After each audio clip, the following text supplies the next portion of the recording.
Okay, hello everyone. I think we can start our session today. Welcome back to the EGPP Seminar Series. And this is our second session in this new academic year. For those who join us for the first time, my name is Daniele Caramani. I'm the Director of the European Governance and Politics Program at the UI, and I will be chairing as well as presenting together with Lorenzo Cicchi. Today, Lorenzo Cicchi is the coordinator of the EGPP program.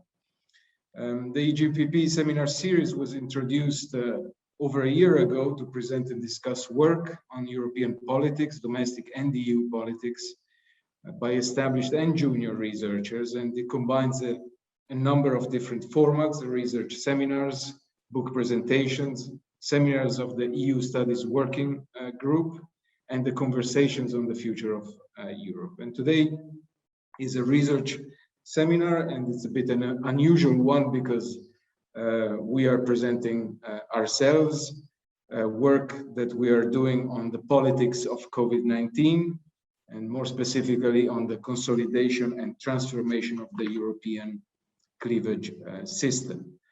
We are still on Zoom. We plan to revert back to face-to-face meetings soon.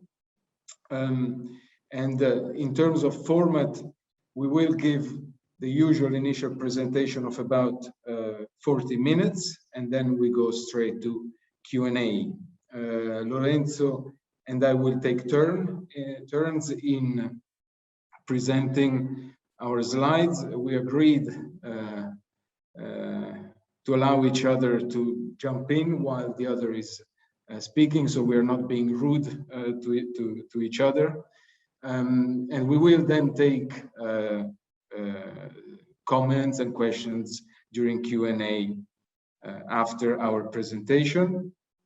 You will be able to raise your hand or just wave at the screen or write in the chat.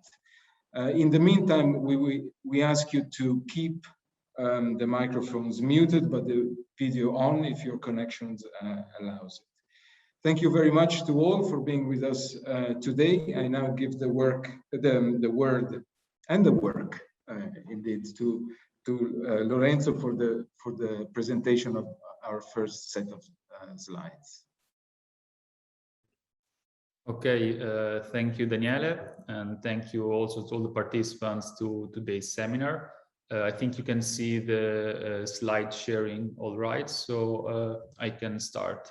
So yes, as Daniele said, I would be kickstarting the presentation of the research that the both of us have been thinking about and working on since before the summer, also to relieve him somehow from the double hat of chair of the seminar and of presenter. Now, COVID, has affected everyone's life since the early 2020, as basically the fact that we are still all here on Zoom instead of Sala Europa is proven and has probably become one of the most studied contemporary topics, not only in Europe, but also not only in social sciences.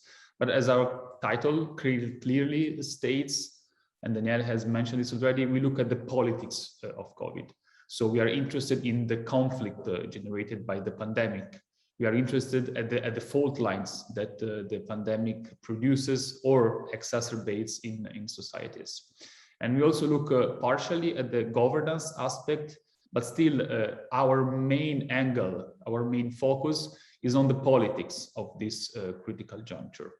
And in particular then, as Danielle has mentioned already, we want to see if this crisis, if this existential crisis consolidates or rather alters, transforms the European cleavage structure.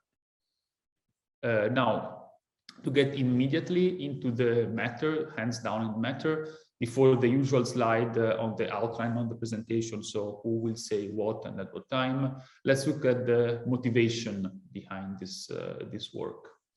Now, the broad research question is how the COVID-19 pandemic and its ensuing economic consequences, so the health emergency on the one hand and the crisis of the economy on the other hand, affects, if it does, the European cleavage structure. And we do this by looking basically at different sides of it.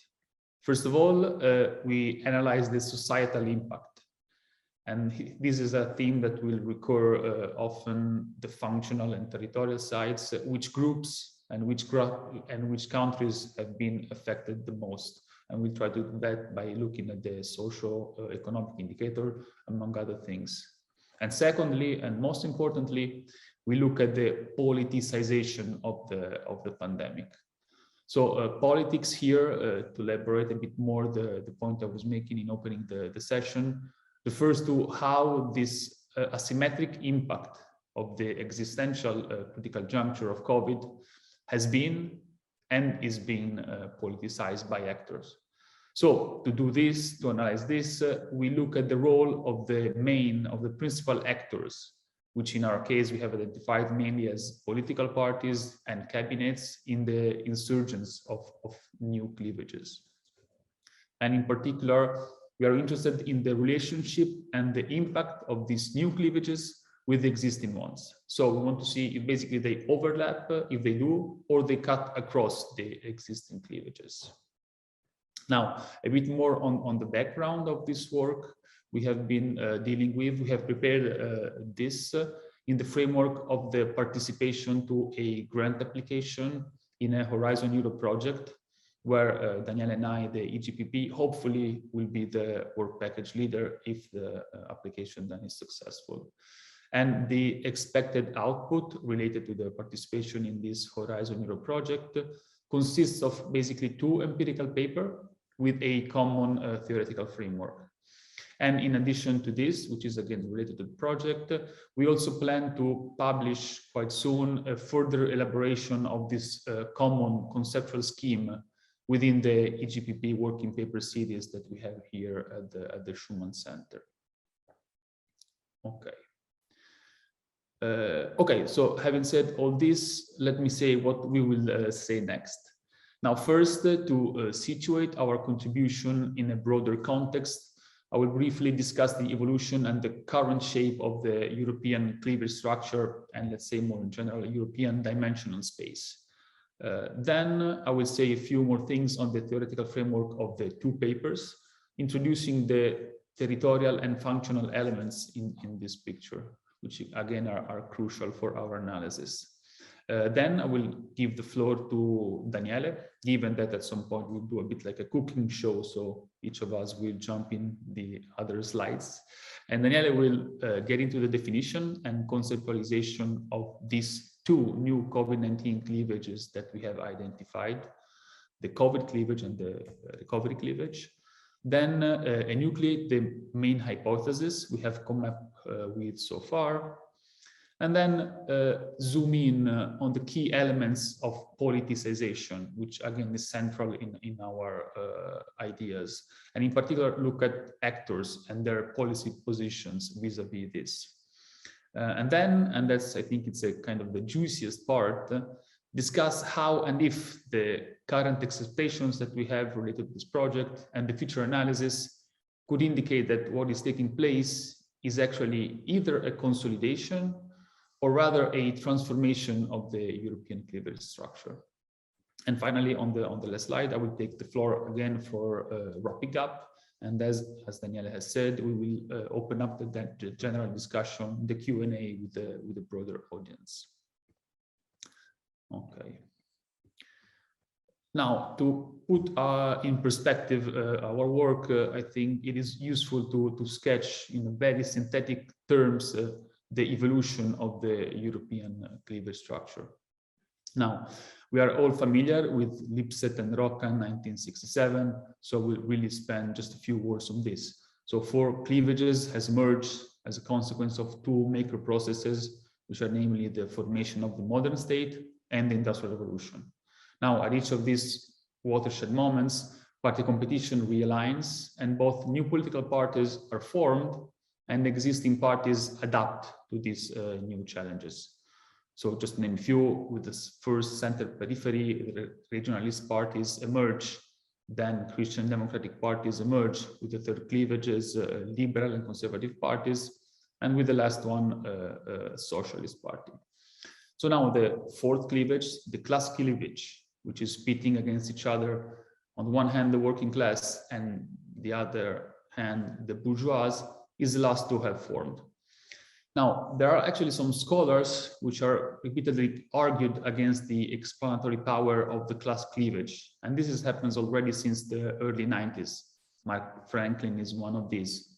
However, I would say that it's quite unproblematic to say that this fourth cleavage, the class cleavage, is articulated on an economic dimension and finds a synthesis in the more general left-right ideological dimension, which is basically the primary source of political conflict in Western Europe politics. And this is a definition by Fuchs and Klingemann, 1919. Now, moving ahead, models of political competition which go beyond the mere economic left and right start to be conceptualized. Now, if we take the post-industrial revolution as a critical juncture, this gives rise to the so-called silent revolution of post-materialism, Engelhardt, 1977, but also, to quote an often neglected yet crucially important contribution to this debate, also the silent counter-revolution of the extreme right, theorized, for instance, by Ignazzi in 1992. And according to this, which again doesn't have too much space in the current literature, extreme right party can, yes, originate from their fascist heritage, but also they can emerge as a reaction, or rather as a byproduct, to use Ignazzi's word, of the silent majority against the diffusion of these new post-materialist values. By any case, at this point, we are still discussing this dimension alone. It is only later on, with Kitchell in 1994, that the idea that the insufficiency of a monodimensional political space consolidates and becomes predominant in the literature. So Kitchell basically is the first to propose a two-dimensional model of the European political space, distinguishing a first dimension of conflict, opposing basically socialism and capitalism, which is a conflict that substantially overlaps with the left-right dimension, from a second cultural dimension that differentiate between libertarianism and authoritarianism on issues such as, abortion, gay rights, and so on and so forth, etc. But it's only with the last critical juncture that is generally identified with the advancement of the process of European integration and globalization that several scholars have advanced new definitions and different conceptualizations of a new cleavage.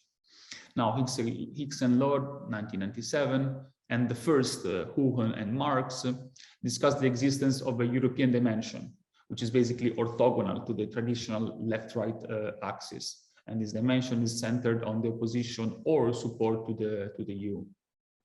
Later on, Crisi and colleague, throughout basically the entire first decade of the 2000s, elaborate the idea of a socio-economic and cultural transformation, which are triggered by this critical juncture, which is globalization process, favoring the emergence of a new cleavage, the integration versus demarcation cleavage. And that's the well-known conflict between winners and losers from the globalization. Now, later on, again, Hugo and Marx elaborate a similar model, also built upon their earlier conceptualization of the Galtan scale that combines both economic but also cultural dimensions based on a transnational cleavage where basically the EU integration and immigration play a major role as kind of a super issues, if we may say so. Now, the list is long, and many other scholars have joined the debate and proposed new and, let's say, slightly different definitions of this new cleavage. It is the case, for instance, of Catherine de Vries coining a very similar definition, deriving evidence from the Dutch case, the cosmopolitan versus parochial divide, or others say cosmopolitan versus communitarian. In any case, what sometimes, at least in my view, is not entirely clear is what exactly defines this second dimension. For some, it seems to be only the cultural element. For others, it is the cultural and the economic elements together. And there are even scholars, that's the case of Otis and Katsanidou, recent contribution of 2017, who claimed that this second dimension is economic and EU related due to the strong European interference in some countries in Southern Europe, while in other states it is exclusively cultural, and that's the case of Northern Europe. So to end up this very long slide with a kind of a joke, you may say that everyone nowadays has their own slightly different second dimension of the European political space. So, having acknowledged that basically the last 20 years of scholarly research on cleavages and dimensionality of the political space in Western Europe have agreed on a substantial bidimensionality of politics, this is in a nutshell what the picture looked like. So in a very simplified rendering. So on the horizontal axis, you have the classical, redistributive economic left-right continuum. Okay, and this is a traditional, state intervention versus free market, welfare state versus minimal state. So it's basically left versus right. Then again, to try to find a synthesis of all the relevant literature on this topic, you can say that on the vertical axis, we have a second dimension, let's say in brackets, which is composed in basically, to get to the end of it, by three subdimensions. Certainly, and probably mostly, there is the cultural dimension. So conservative versus progressive, with again, immigration and multiculturalism playing a key role, being kind of super issues. But also it entails also an institutional dimension, so pro and anti-EU, as well as, and this is the trickiest part, a new economic dimension linked mostly to globalization related issues. So basically free trade versus protectionism. And this is particularly important in the sense that the fact that the demarcation cleavage includes the economic dimension, this does not imply then it overlaps with the traditional class cleavage. So integration, cosmopolitanism, libertarian politics, GAL if you want, open societies, globalization winners at the top of the y-axis. On the other hand, on the other extreme, you have demarcation, parochialism, authoritarian politics, TAN, closed societies, globalization losers. This is again to simplify things a bit. Okay. And again, if we take, like most of these later scholars do, Kitchell as a starting point, in very simple terms, what we can say is that the developments of the last 20 years have rotated the axis of the competition from the horizontal to the vertical one, creating this new transversal axis of competition, because basically the pieces of the puzzle that compose this new dimension become more and more relevant. So the axis of the competition from horizontal gets, rotated towards the vertical one. And again, to go back to our work, our goal is to shed light on the effect of the politics of COVID-19 of this rotation. So what does it do to this rotation? If it moves it further or go back, but I don't want to create a spoiler alert. So having said all this, as for the theoretical framework, in this slide, in very broad stroke, in very simple term, this is how we approach the topic. And I will be quite fast on this, as I believe I'm already speaking maybe for too long. And in the next slide, we will get into these proper new cleavages that we have identified. So the COVID cleavage and the recovery cleavage. So again, COVID as a critical juncture. COVID has materialized from nowhere, and in no time has reached the level of an existential threat. So unparalleled measures have been taken with the state of emergency and lockdown across the most advanced countries.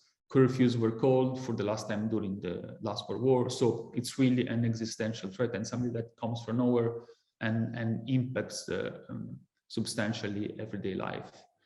And COVID-19 is first a health emergency. Okay. And secondly, the pandemic has also had economic consequences due to the imposed lockdowns that stopped most of the economic and production activities. But what is crucial here is that COVID is for us, and I think it's pretty obvious that this has been an asymmetric crisis. So COVID-19, let's say, despite some of the initial claims about being the great equalizer, has proven to be a rather asymmetric shock, in the sense that it has had a differentiated impact across socio-economic groups and across area in Europe. And the politicization by parties and cabinets, so again, the main actors that we look at, lead to and depend on divergent policy preferences. And in this, what we think is a crucial lens to look at this is that this crisis has created and has built upon new territorial and functional cleavages. Okay, on this I will stop and give the floor to Daniele for the next slides. I will keep being on the driving seat for the slides, so tell me when I need to move on. If you want to stay a few more seconds on this, or I can move to the next one. No, we can move to the next one. Thank you, Lorenzo. And in this next one, basically what we depict is the typical cleavage model. So we have COVID-19 as a critical juncture. This has an impact on society. It's a double juncture, if you want, health and economy. And this leads to a policy response. And now what is crucial is that this impact is asymmetric. Lorenzo, you can click on to show the rest of the slide. So there is an asymmetric impact, and there are those in society that are more affected or less affected, and this obviously leads to a divergence in the preferences on the policies, the health measures and financial support measures that are required. And so it is this asymmetric impact, this differentiated impact on different parts of societies that then creates the conflict and the politics around the response that is given to the emergency.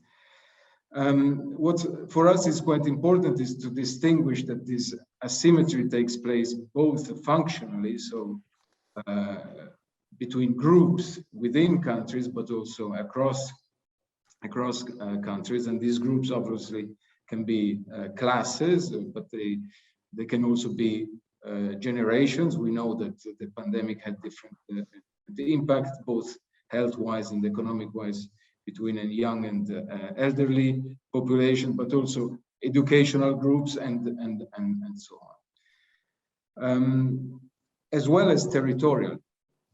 So the health emergency and the economic consequences had territorially asymmetric impacts between regions, for example, within certain countries, but also between countries or groups of countries, North and South of Europe, more or less affected countries, countries with a strong health system that had enough hospital beds, for example, or those that had weaker health systems, and so on and so forth. And that our model looks at both of these dimensions. You can click, Lorenzo, please. And it is this differentiation that we see creates the conflict, the cleavage, and the policy. The policy is then on the preferences, the diverging preferences of the response that is given to the health and the financial emergency. Okay, we can move now to the next slide, and with the two cleavages that we expect to emerge. Obviously, we present today a theoretical deductive model to some extent that needs to be tested empirically, but we expect two cleavages to emerge, and we name them the pandemic cleavage and the recovery cleavage. And the pandemic cleavage, Lorenzo, we can start on the left part of the slide. The pandemic cleavage is really between the interest of those that align with keeping the economy open, so the reopening pretty soon after the first wave economic activities, as opposed to the preferences of groups or regions that could afford longer lockdowns, and so give priority to the health pole of this cleavage. So we have an opposition between policy positions that give priority to the lockdown. It's a health priority, and we can, I think, quite easily think of which groups would align with these preferences, and it's groups that, for example, can continue their economic activities also online, that are not bound to physical location or to physical contacts with, for example, customers. It's probably us. We could continue doing our jobs from our offices and through the screens. Our salaries were not affected in most cases, I would say. But we can also think of regions, whether it's regions within countries or entire countries that would have preferences for longer lockdowns. And we can then later we come up with hypotheses that justify this. And on the other hand, we can think of groups that had an economic priority, that would have a strong preference for reopening economic activities very soon. And this is obviously the restaurants, the shops, small, medium enterprises, but also transportations and so on. And here again, regions that, for example, rely, I'm thinking, for example, examples like a ski resort or a Greek island that relies on tourism. These are regions that would have strong preferences for reopening the economy, allow people to travel, and therefore have completely different policy priorities as compared to regions where for example, are strong in service economy. So this is the first cleavage that we expect to emerge, and the second cleavage is on the recovery. And this is the cleavage that, if you want to put it in a nutshell, how to spend the money that is made available by the European Union and the member states through the recovery plan, the New Generation EU. So the long-term plans that the European Union has made available to face the financial emergency.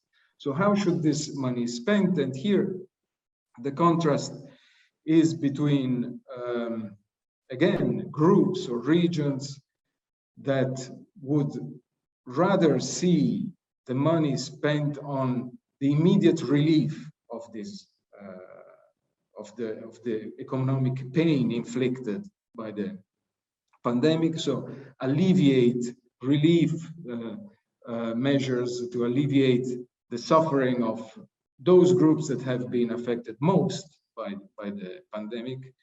And so an immediate spending priority with things that are very tangible and short-term. And on the other hand,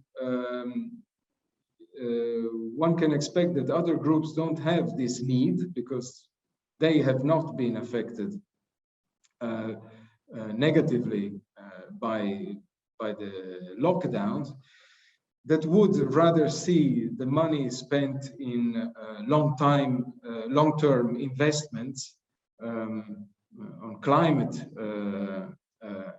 fight climate change, or invested in the digital transition, or more abstract structural reform. So a long-term vision on how to spend the money. So here on the left side, if you want, you have the priorities that are more abstract, and on the right side, priorities that are more immediate, more tangible, more concrete. If you want, on the left side here, you have those groups that have not really been affected by the pandemic, that can, in some sense, afford to think about the long term. And on the right side, you have those who have been more affected, and that cannot afford to wait for the long term, that need an immediate measures. So these are the two cleavages that we identify. And now I mentioned already some examples who could be in group in certain groups, and who could be the regions that have these different preferences. But on the next slide, if I can jump in here, yes, before moving on to the next slide, also, since Bruno De Vite is here participating to our seminar concerning the second cleavage, the recovery cleavage. We may add that, differently from similar junctures in the past, this recovery cleavage is a particularly fruitful object of a comparative studies that looks at how different policy preferences emerge for two reasons. First, because it involves all member states, and this we get this kind of a couple of comments also from his presentation that he gave last year in the seminar series. So it includes all member states and not only a few or only one member state like it was in the past. And secondly, and most importantly, the spending of this massive aid is not subject to a strict conditionality like it happened in the past. So there are a couple of guidelines, Green and Digital Europe, but in this big box, there's a lot of leeway. So since countries have more degree of freedom from, let's say, the conditionality of Brussels, this reduced control leads to more possible politicization of the governance of these resources. So in a sense, different visions are more likely to emerge rather than in past crises, where the guidelines from Brussels were so strict that basically the countries had little or no degree of freedom. They just have to spend the money in the right way, in a sense. Yes, thanks. I mean, it's an important point, because politicization means choice. And if you have strict technocratic guidelines, that takes the choice away. And that's, if you want, the opposite of politics, which is to choose and to be able to impose your vision on this choice. But if now we go to if now we develop a bit who could be in group 1 or group 2, who could be the region 1 and region 2, we have some hypotheses, and this is really the next slide. I should stress that here we just mention some examples, and we don't mention all, but the way in which we think about how we could formulate hypotheses. And again, functional hypotheses refer to what are the possible policy priorities of groups, whereas the territorial ones concern regions. And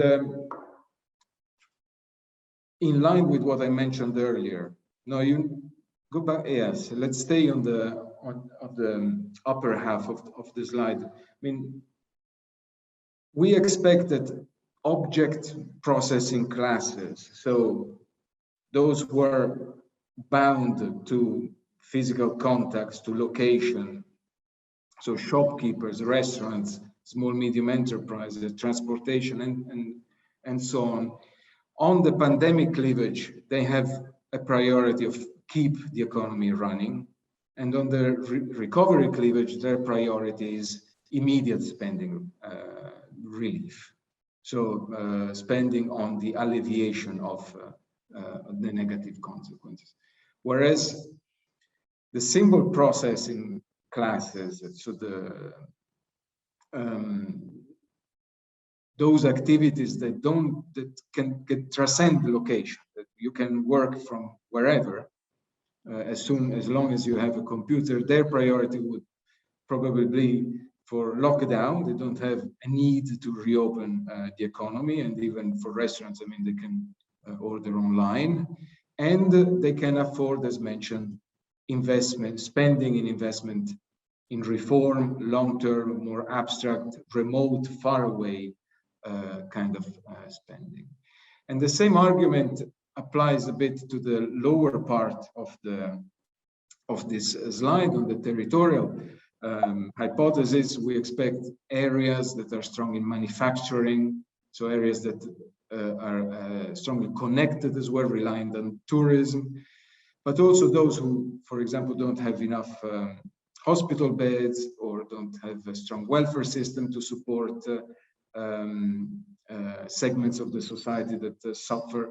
They would push for reopening the economy, but also for having an immediate spending that affects, that helps people in the short term. Whereas areas with strong service sectors, but also strong health systems, a strong welfare state, individualized population structure. I mean, we can think of, for example, of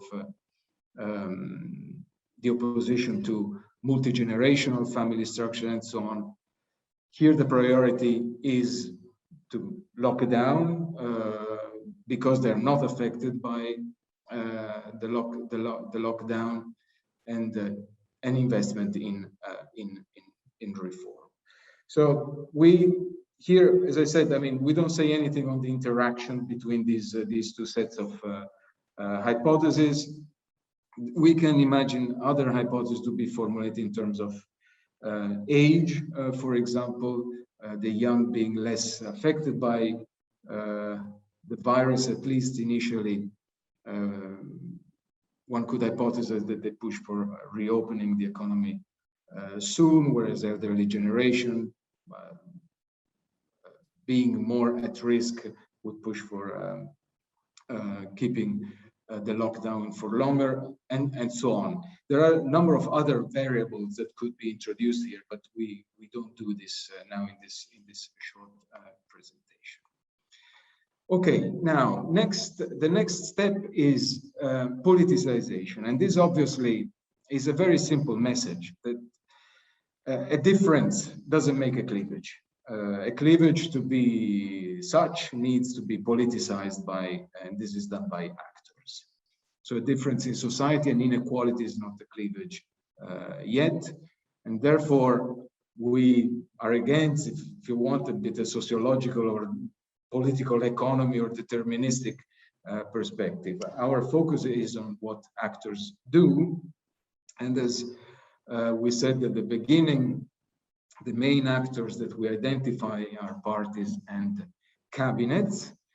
And of course, if we think about the mobilization of groups, so constituencies, segments of society, the hypothesis that parties representing more affected object processing groups mobilize on the reopening. So they will have policy positions that are in line with the preferences of these groups. So they will mobilize on the reopening, and they will mobilize on the immediate relief spending, which is not the case for political parties or even technocratic cabinets that don't mobilize these groups and mobilize rather on the long-term, more responsibility oriented kind of policies.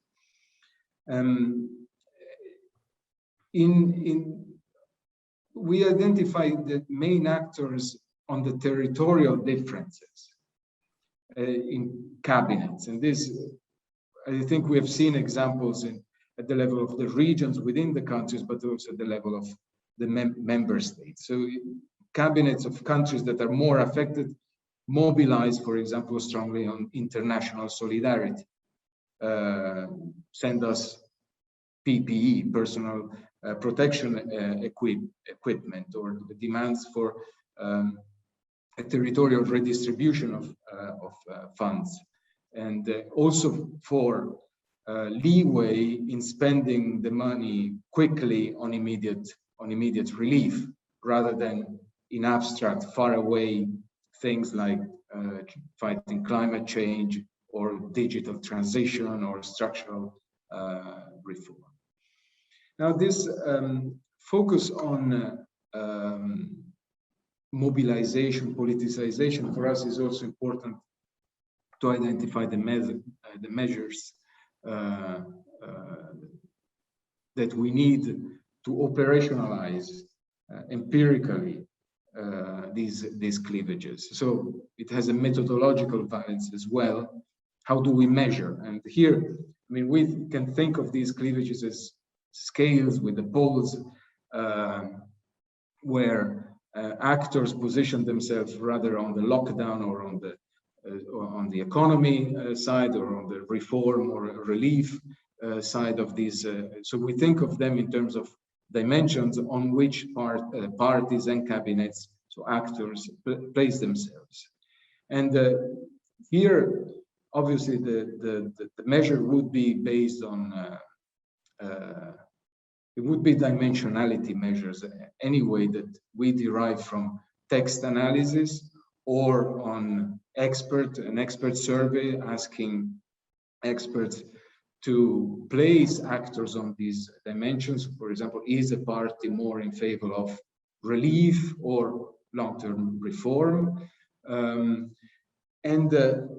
When it comes to identify the position of territories, here we have an instrument that is quite handy, and at the country level, these are the proposals that national cabinets were asked to prepare with the deadline, if I remember well, at the end of May of last May, on how they intended to spend the money. And since all countries had to do this, we have a source of information that tells us a lot about how countries intend to spend the money, and therefore to place them countries on this scale from reform to relief.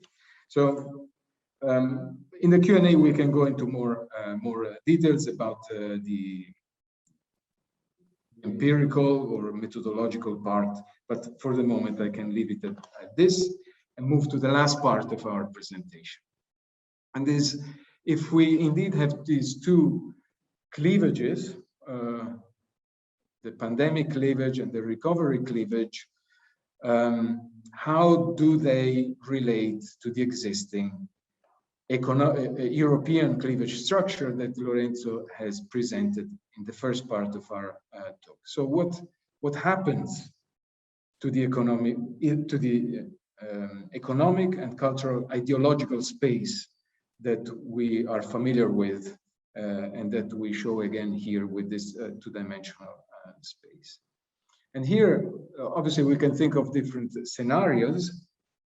Either these new cleavages reinforce the trend that we have shown towards a shift towards the vertical axis, or maybe it inverts this trend back to a more redistribution, economic left-right, or thirdly, it introduces a whole new dimension to it. So it cuts across both the existing axes.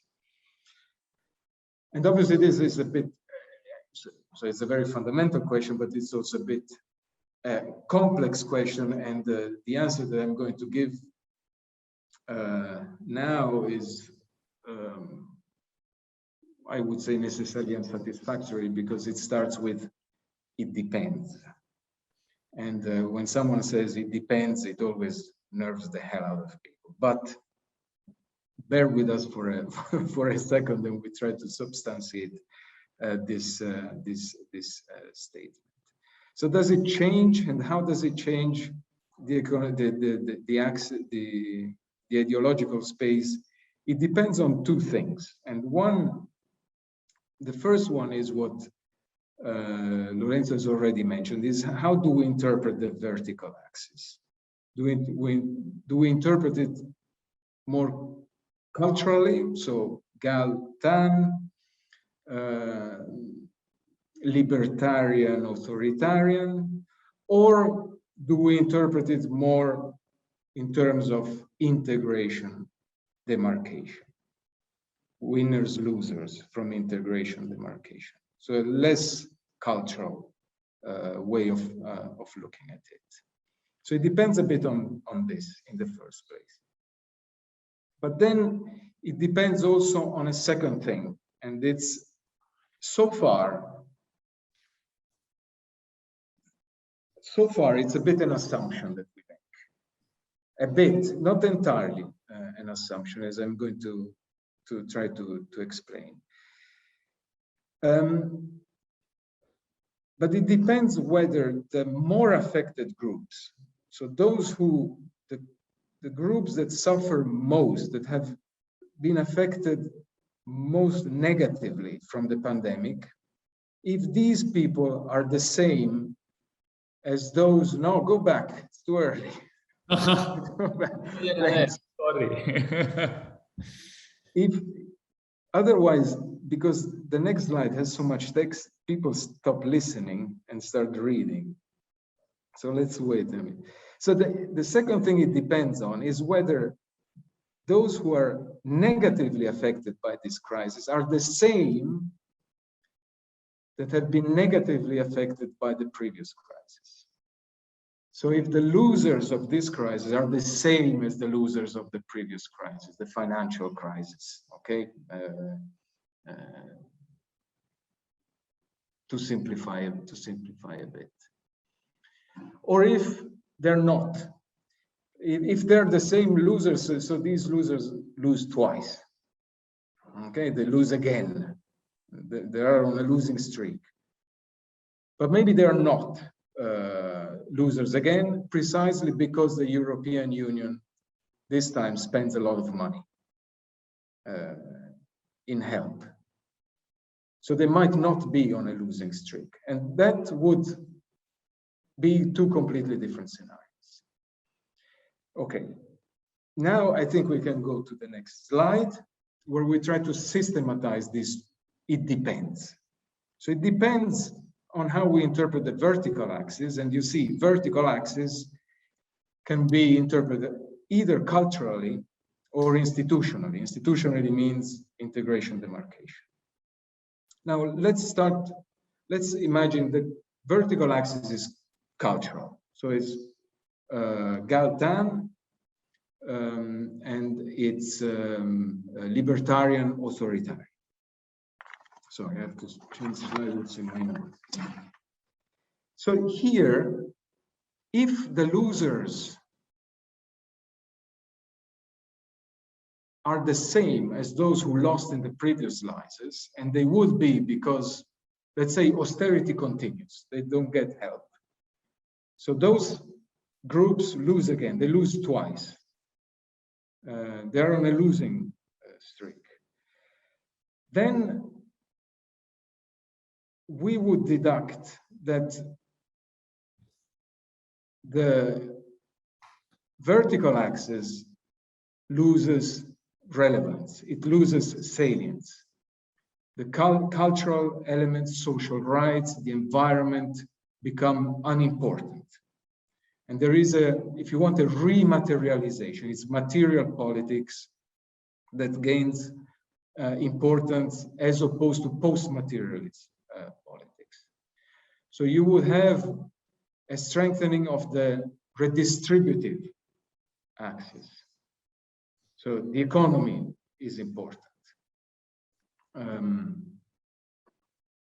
It's the first priority. So this would reinforce the left-right functional axis. However, if this time around, those affected don't lose out as much because the European Union stops austerity politics and helps and gives a lot of money, and we know all sorts of measures, for example, the impossibility to fire people, and the financial help that was given to certain categories, the segments of the economy, and so on. So if they're no longer on a losing streak, this would maintain a vertical axis and its salience. So you wouldn't have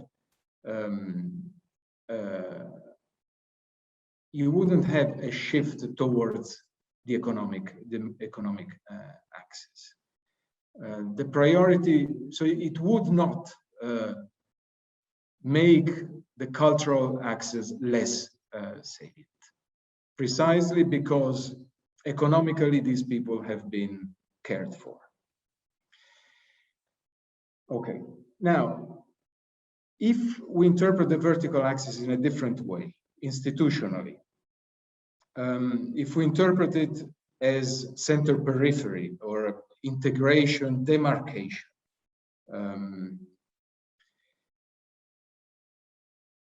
then if the losers lose again, so that if they lose twice, this would lead to a strong anti-EU sentiment. So this crisis would lead to even more anti-EU, anti-immigration, anti-integration, anti-opening up globalization stances. So it would make the vertical axis as integration demarcation even more salient.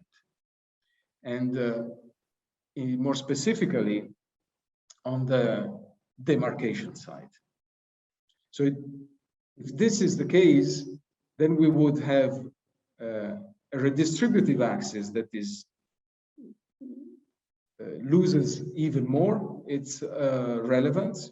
So it continues the pattern set by the previous crisis and wouldn't change much. It would reinforce the current pattern in the European cleavage structure. However, and that's what actually we see with the recovery plan, New Generation EU, if the losers are no longer on this losing streak, if these groups this time around are given help because there is not the same level of austerity, on the contrary, there's a lot of spending and the debt that is created. So there is a sort of redistribution that takes place territorially. Then we would see again that the vertical axis is salient. However, with more support for integration, more support for the center, the European center. So it would be, in both cases, we would have a vertical axis that gains importance, but if we have losers, they will turn against the European Union. If they see the European Union as helping, they would be drawn towards supporting the European Union. In any case, the economic, the redistributional, the material aspect would be strengthened. In any case, in all four, in this whole constellation of four types, you would have a strengthening of the material economic redistributional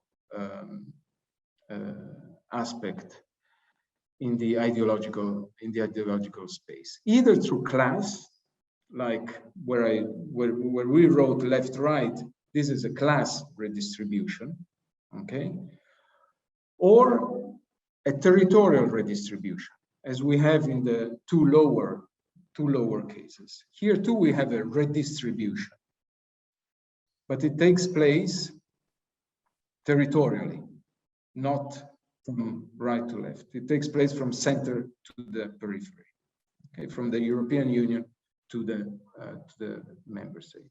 So we generally think that there will be, or that the redistribution aspects gains in importance compared to the cultural one, but this can happen either functionally, so a redistribution across class, or territorially, a redistribution between center and periphery. So between the European Union or the rich countries towards the poorer countries. And with this, I'm looking at the clock and I'm a bit shocked. I apologize, this has taken a bit longer than expected, but I think we can move to the conclusion. Yes, thank you, Daniele. And basically, this slide is just a short recap and summarizing of what we have said so far. And yes, you know, when you have the double hat of the presenter and of the chair, it's very easy to not follow strictly the rules on time. So really just a few sentences. Is this an overlapping or a cross-cutting scenarios? Again, from a deductive model that we have so far, and given what we have thought about, we think it may be more of an overlapping. And crucial in this is to see what is the role of parties in mobilizing on these new issues. And we expect more of an incorporation of the existing parties rather than the creation of new, especially if the affected groups are the same, and this is very likely to happen and already mobilized by specific parties. And again, the crucial point, which is kind of it's quite quick summary of the big, you know, content-wise previous slide, is that in any case, redistribution is expected. We expect redistribution to gain substantially prominence again. Now, if then it is a matter of a functional or territorial redistribution, this has to be seen also, again, depending on how we interpret the dimension and how things shape, but this is kind of our initial expectation. Okay, I think I will just stop here. I thank again Daniele and all the audience, and I give the floor back to Daniele for opening the Q&A. Thanks, and apologies again for taking longer than expected, but we can open up the floor now for questions and comments.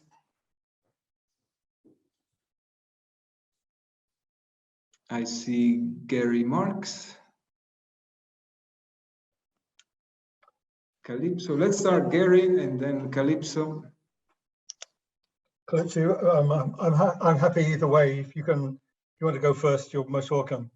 I'll go by the sequence. So I have Gary, Calypso, Stephanie, Bruno, and Thomas. All right. Very interesting. When the hands appeared. So let me begin by saying I think this is a brilliant project. I think you've got a very logically coherent kind of platform on which you're basing a set of expectation. I really do think the issue of overlapping and cross-cutting is a fundamental issue that that arises, and it provides a good structure. I think your challenge is going to be to simplify your expectations. But I do think you got your finger on the pulse. I just want to let me try to make this direct.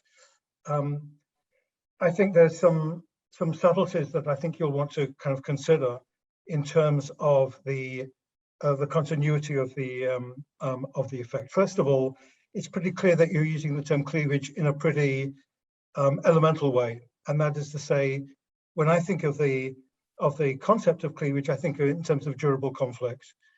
And then the question is how durable are the conflicts that you're considering? To what extent does the pandemic mediate prior cleavages, or to what extent does it generate new cleavages? And the fact that you give these distinct terms and you attach the concept cleavage there suggests that you really do think that this is the source of a independent, as it were, cleavage. Two things that I think you want to put on the table, and I think it'll be very interesting when you do. The first is generational. One of the things that strikes me in terms of the effects of the pandemic is this generational divide that actually comes out of the way in which governments have responded to the pandemic, and that is by creating absolutely massive, in some sense unheralded, at least since World War II, amounts of liquidity. And while inflation doesn't feature in the standard of living indexes, it certainly features in the life chances of young people, because they have to buy things that are not calculated in those inflation indices, and above all that is housing. And so many young people, several young people that I know, relations, are facing an uphill challenge to try to achieve the same standard of living and security that their parents involved. So I think that generational divide is something that I think is very interesting and new. And then the other is, it has to do with the kind of the inside of the understanding of the economic basis, the sociological basis of the new cleavage. And that is, when you look at the work of people like Iverson and Soskis, and many others besides Colboy and others, they focus on semi-skilled workers. And it's these semi-skilled workers who have been most vulnerable to automation. It's among these particular occupations that have declined most precipitously as a result of the knowledge society most generally. And what we're seeing is, and people describe these as object processing, use the term yourself, object processing occupations. But these are not exactly the people who've been affected. The people who've been affected are the people who do face-to-face. It's the people working in shops. These are not object processors. These are people who are in face-to-face interactions. These are people kind of lower down the occupational scale. In the ISCO code, these are not simply 7s and 8s. These are particularly people in the one-digit category of 9. These are people who use tacit knowledge in a variety of occupations that haven't actually been reduced in size as a function of the knowledge society or the information revolution. So those are two things that I think you'll want to kind of consider. Let me stop right there. There's a lot more that I think we need to discuss, but very interesting. And I think really it's going to be tremendously propitious, this research that you're considering.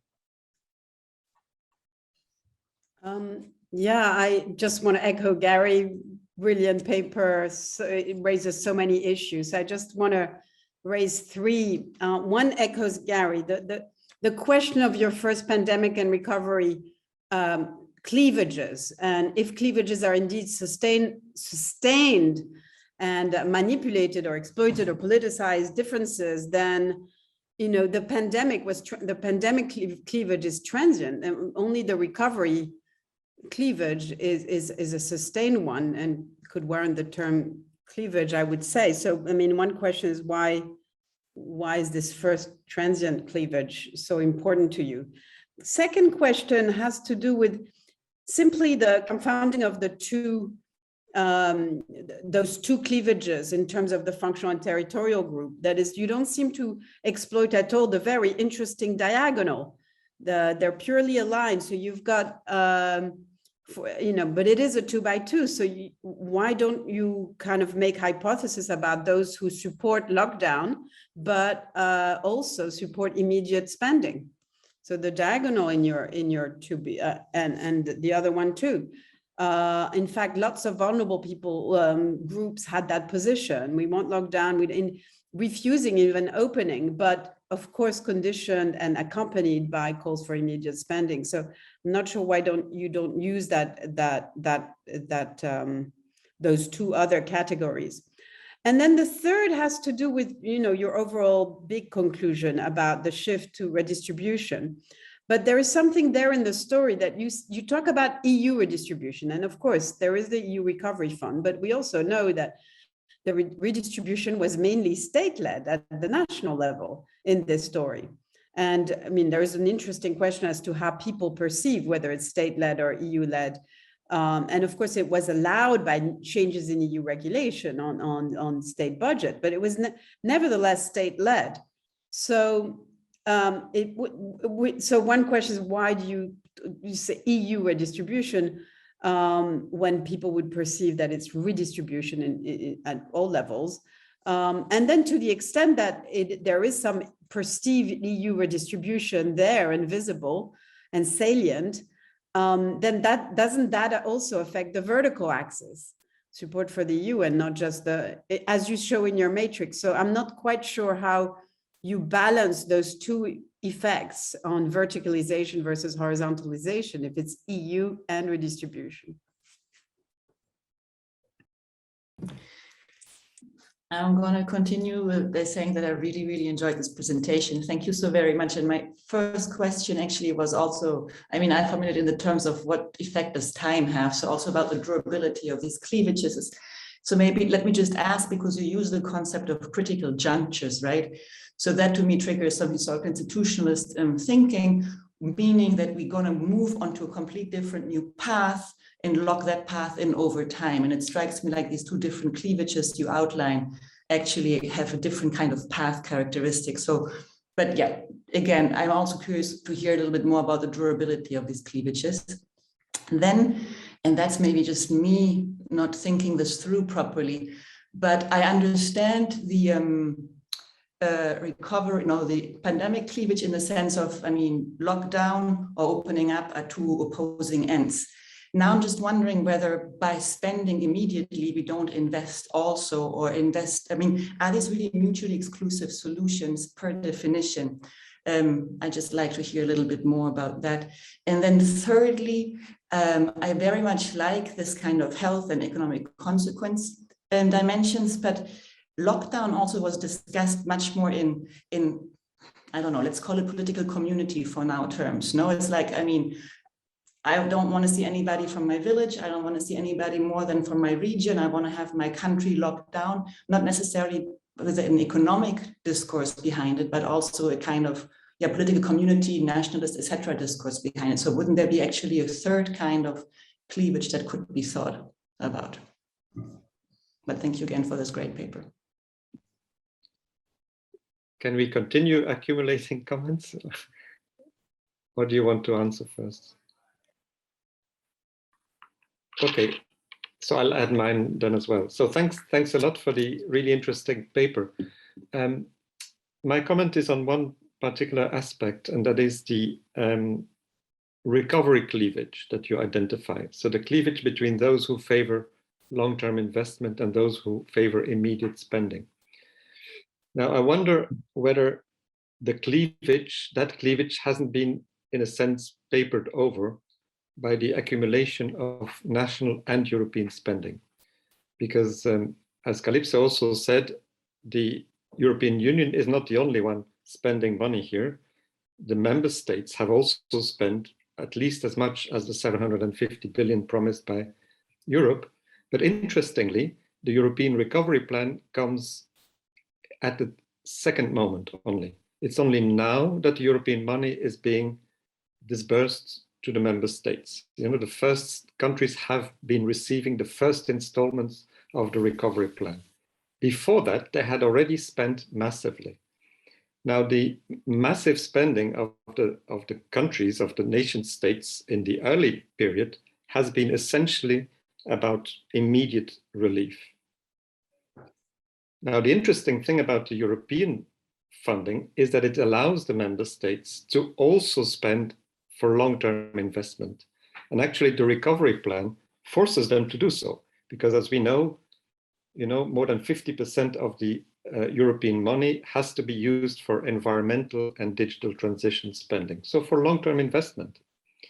But if you combine both, then actually what happens is that the European recovery plan has allowed the governments, the national governments, to transcend to some extent the recovery cleavage, because they've been able to do both immediate spending, mostly based on their own budgetary capacities, and at the same time also invest in the long term, thanks mainly to the money that is now flowing from Europe. So in a sense, the accumulation of all this expenditure at both levels of government may contribute to, to accommodate both preferences. And so to make sure that that cleavage doesn't emerge so sharply in the politics of the member states. Thanks. Thank you. Okay, so should I jump in or should I wait? It's getting a lot. Yeah, it's actually Sure. related to what's being previously said, so I could just add my comment here. Because it's been mentioned a couple of times already, it's about durability and or persistence, as I would have called it. I'm not going to repeat what's been said. I want to push you a bit more on how you see the pandemic. So you mentioned those structural, those phenomena that have produced changes in cleavages, which are very structural, right? Structural transformations like globalization, technological change, etc. And those are here to stay. While the pandemic, I see it more as a shock, which is huge, but it goes away. So maybe one way to solve this, or at least to address this, is to conceptualize the pandemic a bit more in your paper and in your discussion, and say, what about the pandemic do you think is structural in the sense that it's here to stay, and what is just temporary in terms of like a shock that's going to be go away? So I think that's something. What I hear from the comments and what I thought myself is something that you need to do to make a point that this is not just that this permanently, or at least in a long term, shifts the line, and not just for 5 years or 10 years.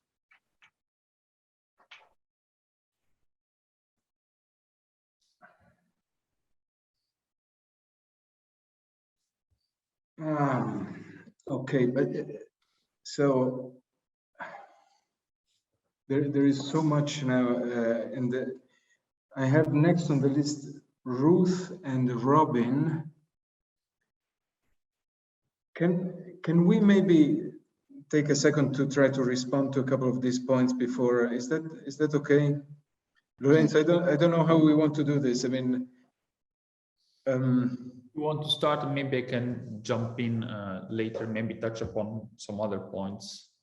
So there is quite some overlap of what people now have said. I mean, it's all very, very useful, and we are extremely grateful for this, because that was the goal of this session, is to get your comments and help us with something that is quite tricky. It's quite complicated.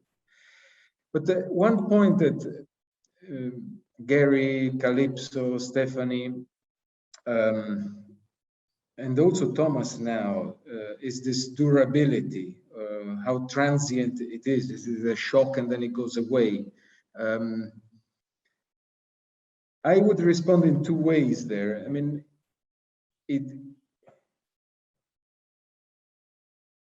Gary maybe also gave part of the answer. It mediates previous oppositions. And I think it does that in accelerating changes that we saw in society coming. And in that sense, I don't think that it's something too transient. It has radicalized some transformation in society.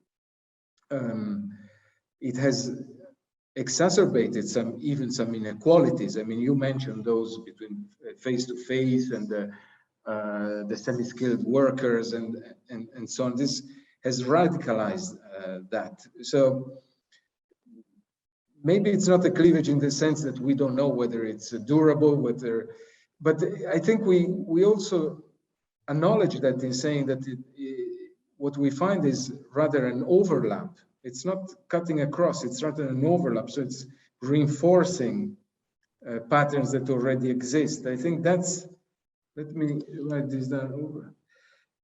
That's part of the idea of this overlap, that it reinforces things that already exist. And the other answer that I would give is, okay, sometimes you have differences in degree rather than in substance. It's not, but sometimes the degree is so large that it becomes something else. And I say this in thinking that this has been really an existential crisis. It was about survival. It was about life and death. And you can say, yes, it was a shock and then it goes away. I don't know. I don't know. I think this crisis has changed the psyche of a European citizen. I mean, we have learned to revalue very materialistic things. And life is the most important one.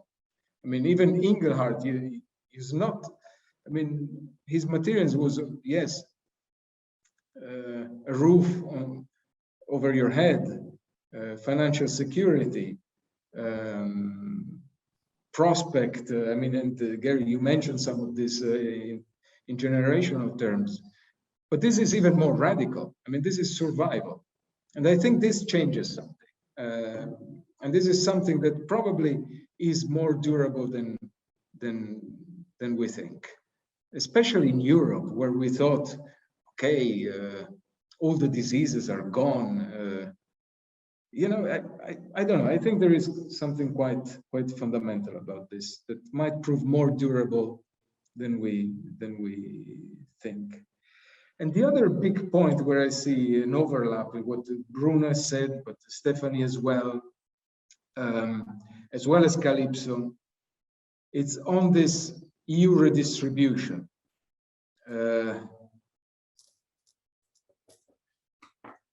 Yes, nation states themselves have done a lot, and the money that the EU disburses comes only now. But in reality, the EU has reacted very quickly.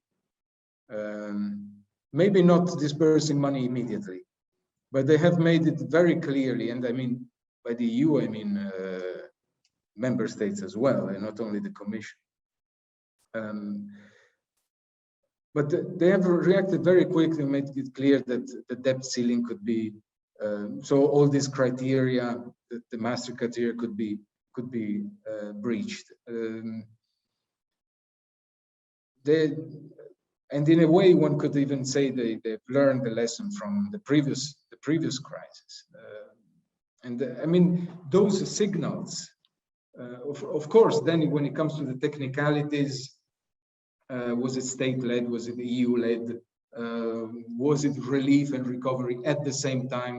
The distinction is not always clear, but the signals that were given were very clear, that the EU would step in, would rise to the challenge. And here again, then, yes, we might discuss whether it was really, I mean, whether we really have this contrast relief reform, whether really it was the EU or the nation states.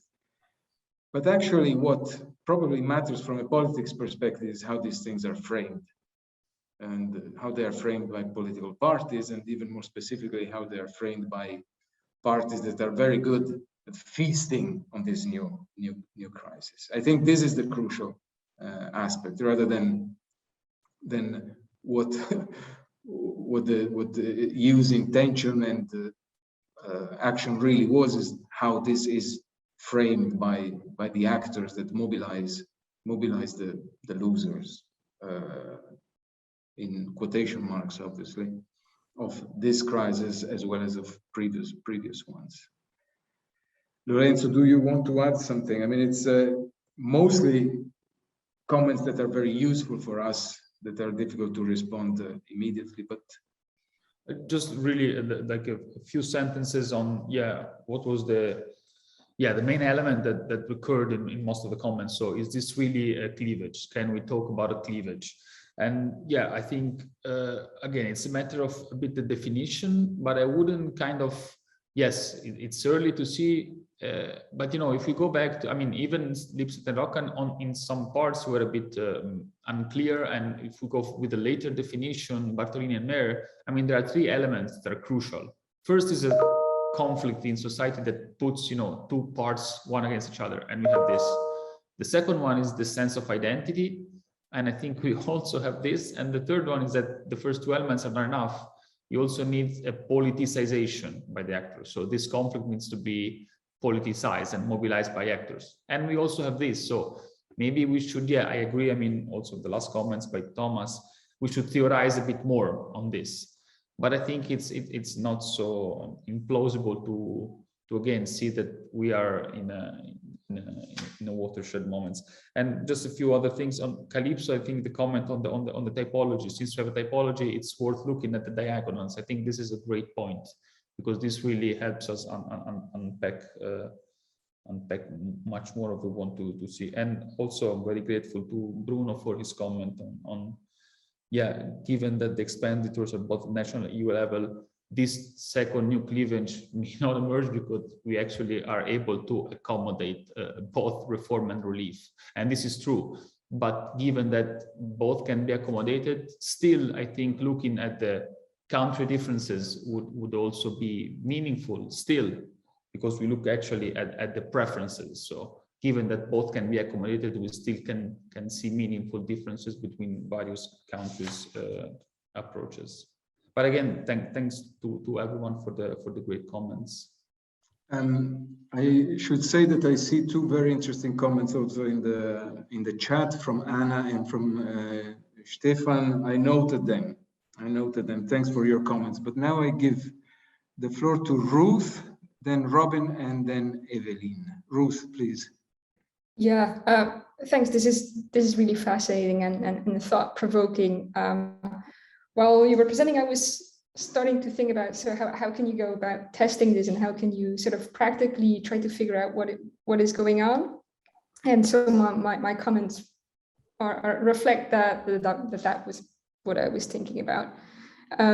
It struck me that in a sense, your independent variable, the thing that arrives, that happens, and that you want to measure the consequences of, which is COVID, is sort of presented as one homogeneous thing, and then you'll see what sorts of effects it has. And I think there's a couple of challenges related to that, and I think it would be great if you could unpack that a bit more. What sort of really is it that you're measuring, that you're interested in, and that is going to have some challenges in terms of defining the groups that are really losing here. Thinking about COVID as sort of one thing, sort of disregards the fact that we've seen multiple waves, and that who really felt the consequences of COVID, sort of geographically, but also within countries, really changed between social classes as well. The first wave was really different groups than later waves. I think that's going to be important in a sense. Maybe it just takes time and to really define or sort of find out which groups overall have really suffered most. And I think there's a possibility that those who've lost most in terms of health are not necessarily the ones who've lost most in terms of the economy. That as well, that there might be distinctions. And then the second point relates to the sort of idea of COVID as an exogenous shock. And in a sense that obviously that is what it is, but the sort of ways in which you can in practice see the effects of COVID are not exogenous, because they're to some extent, well, they're largely driven by people's behaviors, and people's behaviors are driven by their partisan preferences, amongst others. So COVID as such happened everywhere, but casualties, infections, and so forth are also driven by people's own preferences and the extent to which they would comply with measures, and those we know are correlated with their previous partisan preferences. So in a way, I think that endogeneity makes it sort of structurally easier to find consolidation than transformation. Yeah.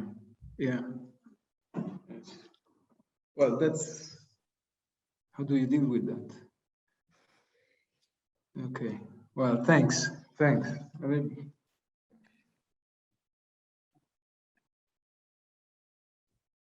okay, thank you. Robin? Yeah, thanks. And also my praises on the great presentation. 2 points. One is linked to my own expectations, looking at the title of the presentation. And basically, I think the main point is on is it part of the scope of a project to also look at the extent to which the politicization of cleavages was also affected by the EU institutions themselves? I mean, this is something that I was basically surprised not to see a bit more into in the presentation, and especially because you emphasized quite a bit the role of the actors that you want to kind of focus on in it. So that's one of the questions, and I think if there is one line that could be also interesting, is to look at the asymmetry that there is in terms of the ability to influence the cleavage structure between the EU institutions that basically have limited possibility to affect the national kind of cleavages, and actually the other way around being quite strong. I mean, the member states affecting the European cleavage in a way that could be quite impressive, and that probably got reinforced during the crisis. So that's kind of one dimension of it. The second one is linked to your point. I also really liked the kind of point you made on one of the cleavage structure being, reform versus relief in the welfare state literature. This is also something that has received quite a bit of attention on, the content of welfare state reform. And one element that you made me think of when presenting it, and I mean applying it to the specific item of European cleavage structures, is the extent to which, I mean, how do you analytically differentiate between what is a policy preference from the European Commission and what is just basically an institutional kind of setup? I mean, typically, I'm thinking of the EU on investment, on the resilience and recovery plan, can think long term, and basically also only has to think long term. I mean, doesn't really have any competencies in terms of short term health response on welfare provisions.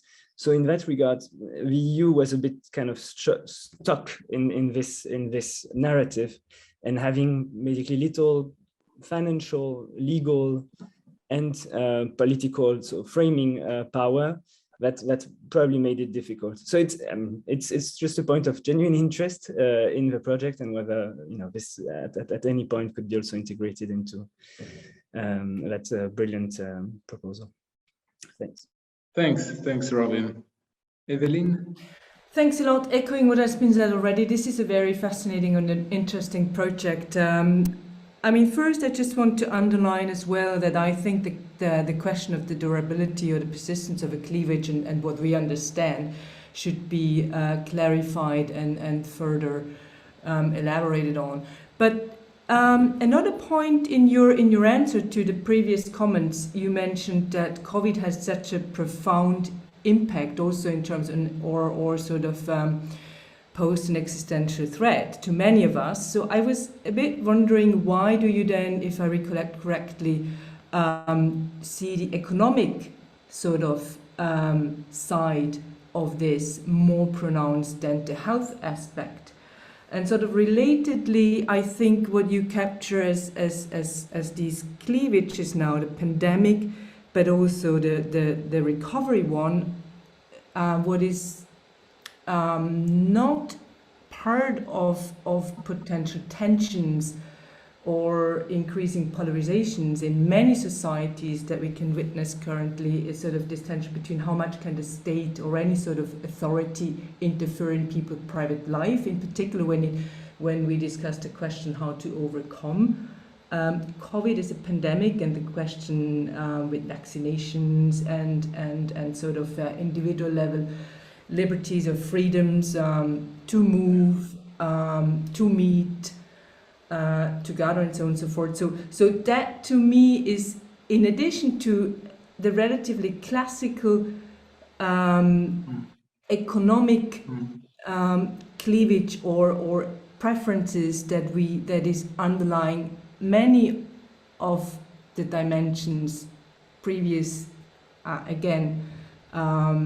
conflict lines in societies have made out. This is something that we have overlooked, I think, for a relatively long time, but has come to the forefront quite a bit in the public discourse that we can witness. And I was wondering whether this is something that you could consider implementing or adding to the current framework, or whether you think that the conceptualization of the two cleavages as they are now sort of wrap up the discussions that we followed and that we are witnessing currently.